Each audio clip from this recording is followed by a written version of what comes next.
வரும் சட்டமன்ற தேர்தலில் புதிய தமிழகம் கட்சி தனித்து போட்டியிடுவதா தற்போது கிருஷ்ணசாமி அறிவித்திருக்கிறார். இது மட்டும் இல்லாமல் வரும் 29ஆம் தேதி வேட்பாளர்கள் பட்டியலை வெளியிடுவதாகவும் தெரிவித்திருக்கிறார்.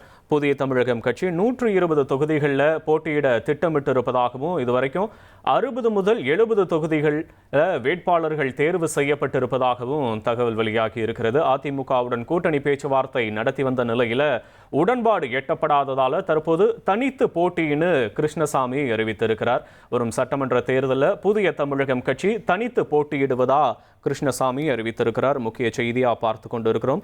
இதற்கான வேட்பாளர்கள் பட்டியலையும் வரக்கூடிய 29ஆம் தேதி கிருஷ்ணசாமி வெளியிட்டிருப்பதாகவும் ஒரு அறிக்கையும் வெளியிட்டு இருக்கிறார்.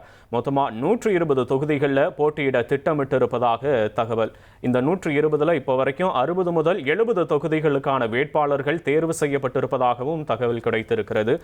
அதிமுகவுடனான கூட்டணி பேச்சுவார்த்தையில் உடன்பாடு எட்டப்படாத நிலையில் தற்போது தனித்து போட்டின்ற ஒரு அறிவிப்பை முக்கியமான ஒரு அறிவிப்பை புதிய தமிழகம் கட்சியினுடைய தலைவர் கிருஷ்ணசாமி தெரிவித்திருக்கக்கூடிய முக்கிய செய்தி தான் நாம பார்த்துட்டு இருக்கோம்.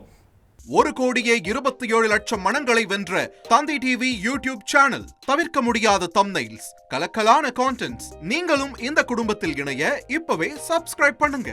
அசுரபலம் கொண்ட எங்கள் டிஜிட்டல் கரங்களில் உங்கள் விளம்பரங்களை சேர்க்க வாட்ஸ்அப் பண்ணுங்க. 8939888838. Email advttv@dttv.in.